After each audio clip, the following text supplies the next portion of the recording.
Bismillahirrahmanirrahim. Assalamualaikum warahmatullahi wabarakatuh. Alhamdulillahirrabbilalamin. Ihwanu ahwafil rahimakumullah. Di dalam pembahasan dan pelajaran kita kali ini, insyaallah kita akan melanjutkan pembahasan sebelumnya mengenai masalah ma'unatus sanah. Dan sekarang kita akan membahas mengenai masalah yang berhubungan dalam ma'unatus sanah yang telah disebutkan sebelumnya dalam hudud atau batasan-batasan yang bisa dikatakan sebagai ma'unatus sanah. Ada beberapa masalah yang perlu kita sebutkan sebagai penunjang ya pemahaman terhadap ma'unatus sanah tersebut. Pertama, ketika seseorang itu membeli rumah dan rumah itu tidak dibutuhkan sama sekali, tetapi dia membeli dengan uang hasil takasub, hasil kerjaannya, hasil sisa gajinya, ataupun hasil untung daripada perdagangannya, maka rumah tersebut yang tidak dibutuhkan tersebut wajib dikeluarkan khumusnya 1/5, baik dari harganya ataupun dari rumahnya itu sendiri. Itu yang pertama.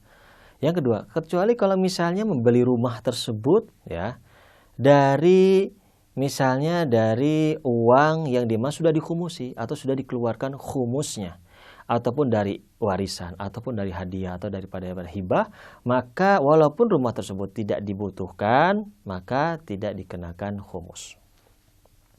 Kalau misalnya rumah tersebut dibeli daripada harta, daripada keuntungan, ataupun keuntungan daripada kerja ataupun perdagangan dan segala macam, baik sebagian atau seluruhnya daripada rumah tersebut, dan rumah tersebut belum dibutuhkan atau tidak masuk di dalam fi'liyatus sarf ataupun masuk di dalam ma'unatus sanah, maka rumah tersebut wajib dikhumusi sebesar biaya yang dikeluarkan daripada keuntungan tersebut, baik sebagian atau seluruhnya. Kalau seluruhnya dari rumah tersebut, dari biaya keuntungan perdagangan atau hasil gaji, maka seluruhnya harus jadi 1/5 dari seluruh harga rumah tersebut, ataupun rumah tersebut harus dikeluarkan khumus. Kalau sebagiannya misalnya dari keuntungan tersebut, maka dari sebagian tersebut dikali 1/5 harus dikeluarkan daripada khumus tersebut. Pembahasan yang lain mengenai masalah yang sering kita lihat juga mengenai masalah ma'unatus sanah, seperti misalnya seseorang yang membelikan atau membeli kitab. Misalnya orang yang hobi atau gemar, terutama untuk para pelajar ya, baik pelajar agama ataupun para mahasiswa, membeli kitab dan misalnya disimpan di kamarnya ya, berupa maktabah atau perpustakaan rumah sendiri ya.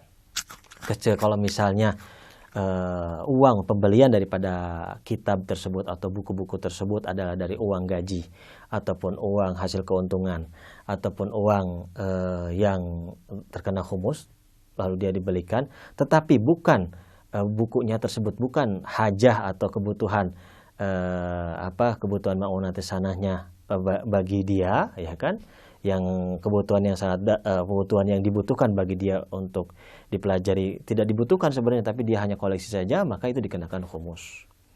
Kecuali kalau memang buku itu dibutuhkan, maka masuk dalam ma'unatus sanah. Kalau misalnya buku itu dibutuhkan, maka tidak dikeluarkan khumus. Misalnya mau berjilid-jilid, misalnya ada 10 jilid, 20 jilid. Kan tidak mungkin misalnya kita membaca dalam 1 tahun ya 20 jilid, tapi misalnya memang dibutuhkan ini ya kita beli, misalnya kita dalam 1 tahun pertama kita hanya beberapa jilid saja, tapi memang dibutuhkan seluruhnya, ini masuk dalam ma'unatus sanah, tidak wajib dikeluarkan khumus dalam masalah itu.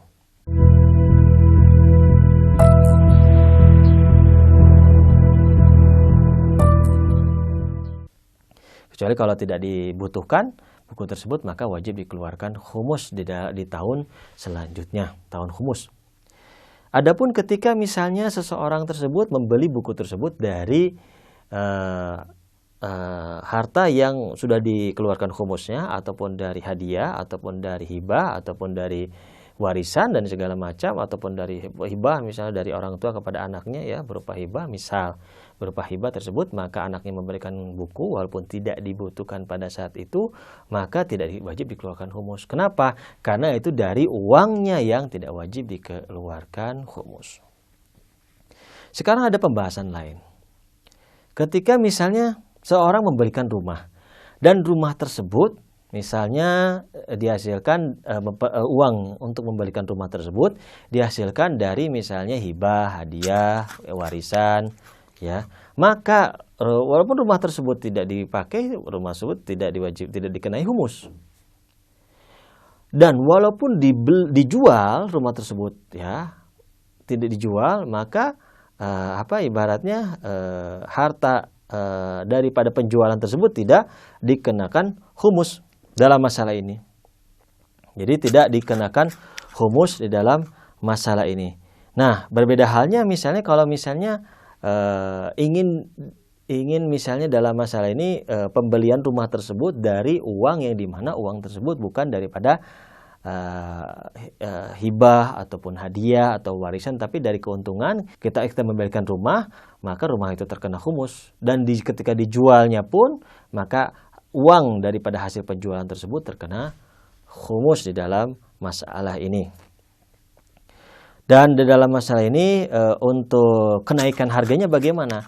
Ketika seseorang membeli rumah tersebut ya dari uang yang tidak terkena humus seperti warisan, hadiah, hibah, ketika dia jual, maka harga kenaikannya pun tidak dikenai humus dalam masalah ini. Itu tidak dikenai humus dalam masalah ini.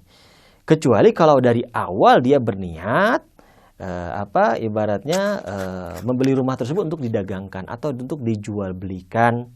Artinya uang yang dari hasil warisan atau hadiah tersebut menjadi ra'sul mal atau modal. Maka ketika kenaikannya itu ya kenaikan tersebut menjadi ibaratnya terkena humus. Jadi kenaikan tersebut menjadi untungnya bagi dia. Jadi kalau misalnya kenaikan harga tersebut menjadi untungnya bagi dia dan sampai akhir tahun maka dikenai humus kalau masih tersisa. Kalau misalnya niatnya untuk berdagang, tapi kalau hanya menjual begitu saja, ya tidak ada niat dagang dari awal, maka kenaikan harganya tidak dikenai humus. Berbeda halnya ketika dari awal memang membeli rumah tersebut bukan dari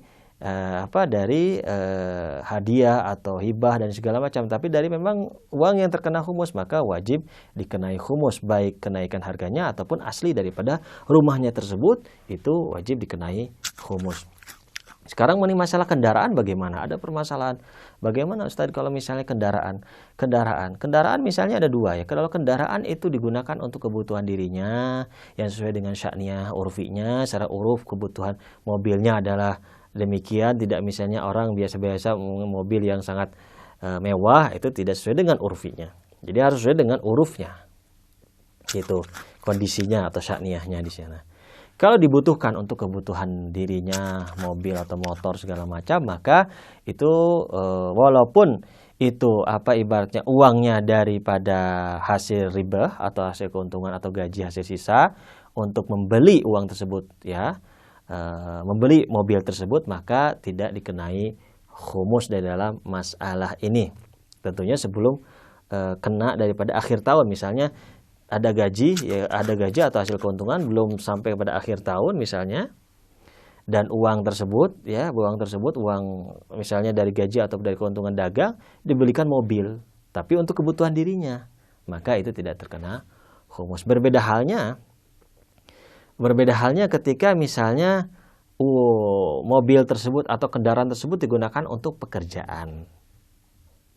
Kalau digunakan untuk pekerjaan, maka itu jadi modal.